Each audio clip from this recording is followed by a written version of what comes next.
Wondelu TV. Abonnez sur la chaîne Wondelu TV. Wondelu TV di wëndeelu ci ay xibaar yu leer te wóor. Njaay la foofu Miss Njaay fu mës a nekk dama ne dañu recruter oustaz Modou Fall oustaz Modou Fall ni mu toll ci réew mi jàngee Tiwaawan amee xam-xam Tiwaawan di safoo Tiwaawan di ndamoo Tiwaawan oustaz Modou Fall tey bu ko Sénégalais yi di déglu ak diaspora bi ginnaaw yàlla ak yonent bi sallallahu alayhi wa sallam ak ñaari waajuram Serigne Alaaji Malick moo tax ñu di ko déglu ak Serigne Babacar Sy te li ma dara bu ko dindi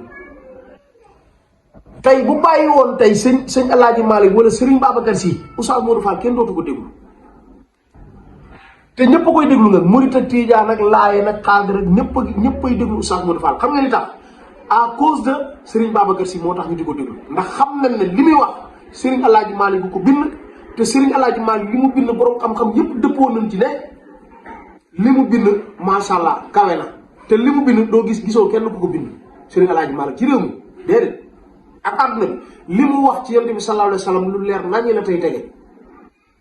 loolu rek bu ko yàlla fayee Serigne Alaaji Malick waa Sénégal yëpp mën nañ cee dem àjjana bu la neexee sax waa àdduna bi yëpp parce que yonent bi moo toll noonu ci yàlla maanaam Serigne Alaaji Malick kot laa wax donc bu ko yàlla fayee ci li mu wax siral li mu ci wax ci yonent bi sallallahu alayhi wa sallam waxuma Sénégal mais àdduna bi yëpp mën nañ ci dem àjjana yonent bi nag moo toll noonu xëy na ñi xamul dina dingat mais yonent bi sallallahu alayhi wa sallam moo toll noonu oustaz Modou Fall bu ko réew mi dee déglu à cause de Serigne Alaaji Malick à cause de Serigne Babacar Sy donte tey jii bu doon wax ci ay ñaari waajuram ba suba kenn du ko déglu kenn du ko dëkk mi doon mais Serigne Babacar Sy ak Serigne Alaaji Malick mi wax moo tax ñu di ko déglu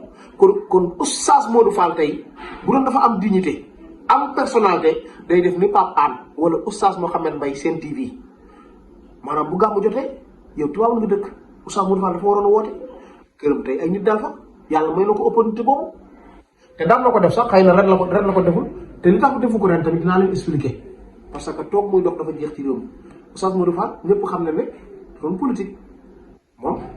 parti au pouvoir la doon àndal moom la mës a àndal nag Marème Faye Sall la doon waxal lu baax ak Macky Sall ci télé bi TFM junniy nit ñoo ko doon seetaat muy tàgg Marème Faye Sall donte Macky Sall c'est pas appréciable gars yi bëgguñu ko woon mais moom Macky Sall la doon waxal ñu koy may 4-4 ay millions di ko may terrain ci la amee daaraam ji internat bi ci la ko tabaxee oustaz Modou Fall salaire may ko muy dawal ay 4-4 70 millions mais lépp ci wayaan gi la boobu wayaan ngaa ngi dox léegi nag wayaan gi doxatut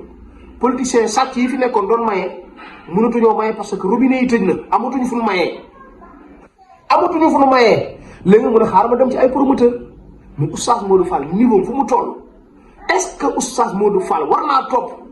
ay promoteur ci bisu gàmm promoteur yoo xamante ne nii saa waay xam nga lu ñuy tëj lu naqari yàlla